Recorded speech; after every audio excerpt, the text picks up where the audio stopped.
So this month has been quite eventful in the US with Trump's inauguration and all the hype around that, and that's pretty much what this video is going to be about.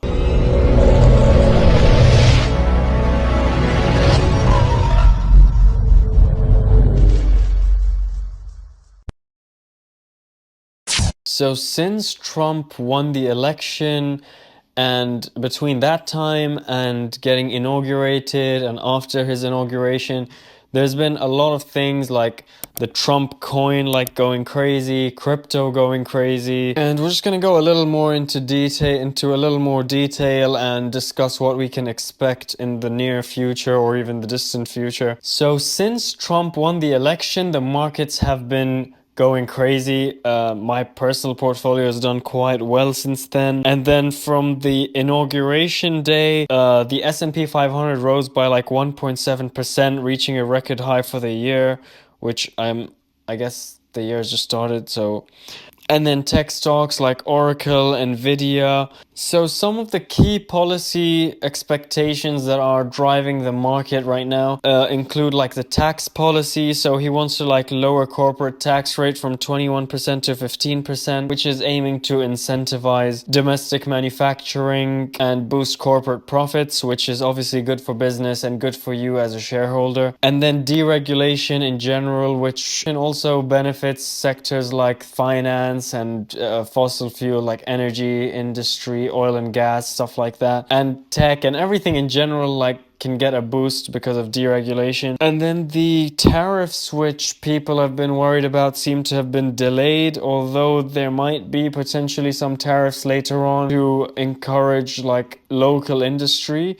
So that can have some pros and cons, especially if you're like trying to invest in like foreign companies. And then there's infrastructure spending, which there are significant investments for infrastructure that are in discussion, which could significantly benefit construction and any sectors related to that. So maybe like steel and like Caterpillar, like stuff like that. And then there's the defense sector, which it could experience increases due to defense spending. If he's good at staying out of conflict, then I guess there wouldn't be so much need for defense spending. At the same time, he does care more, but he does care about like national security and stuff like that. But then there are some like geopolitical tensions in the world in general.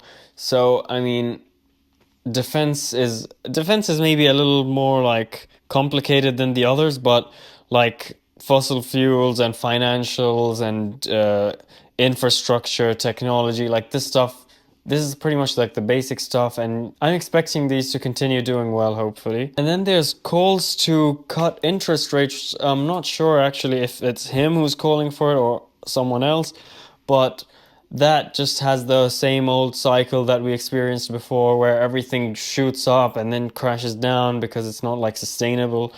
But I mean, that's been going on anyway. And then, of course, there is uncertainty in policy implementation. So you don't know how much these policies are going to be actually implemented. See, a lot of the market movement right now is like speculation. And compared to his last inauguration in 2017, both saw like positive market reactions driven by like similar things, deregulation and pro-business and stuff like that, and tax cuts. The main difference is that in this inauguration, there's more like geopolitical tensions, and the whole world is a little bit different now. Like there's way more like retail investors, in my opinion. Like I'm not actually sure, but I feel like there's way more like retail investors and maybe more like market manipulation and more hype stocks and all this crypto stuff, and there's like a few different things like that. So 4 things to watch going forward to see like how well things are going. So there's policy developments to monitor like deregulation efforts, tax reforms,